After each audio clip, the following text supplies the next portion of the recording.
Summer is still going. This week's Taste of Fall has some pests on the move. Nick Kelly spoke with experts about the best ways to keep them from moving into your home as temperatures continue to fall. Well, this taste of fall is a nice change of pace for many in the Ozarks. Jordan Hicks with Bug Zero says it can also stir up some unwelcome pests. Spiders, this time of year are really starting to start that overwintering process, and we'll see that more into September and October as well when those temperatures really start dropping. It's not just spiders. Stink bugs, Asian lady beetles, centipedes, ants, fleas, even mice will start looking for a warm place ahead of winter.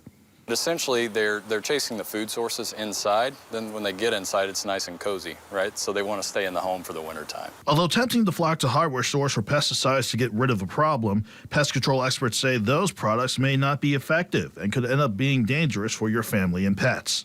While it's bad news that retail pesticides won't do the trick to help with any bug problems, other do-it-yourself products will, very inexpensively. From window striping to garage door weather stripping, silicone caulking can help around the windows with other cracks and crevices, and a fresh door sweep can help as well.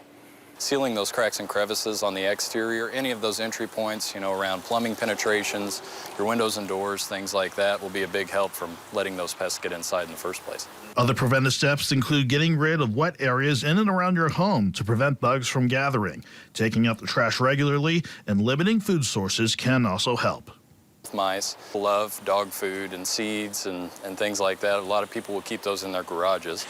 So keeping that food source in airtight containers really helps with some of those pests as well. If followed, these preventive steps can help slam the door shut on unwelcome bugs and rodents as temperatures start cooling down. Reporting for KY3, I'm Nick Kelly.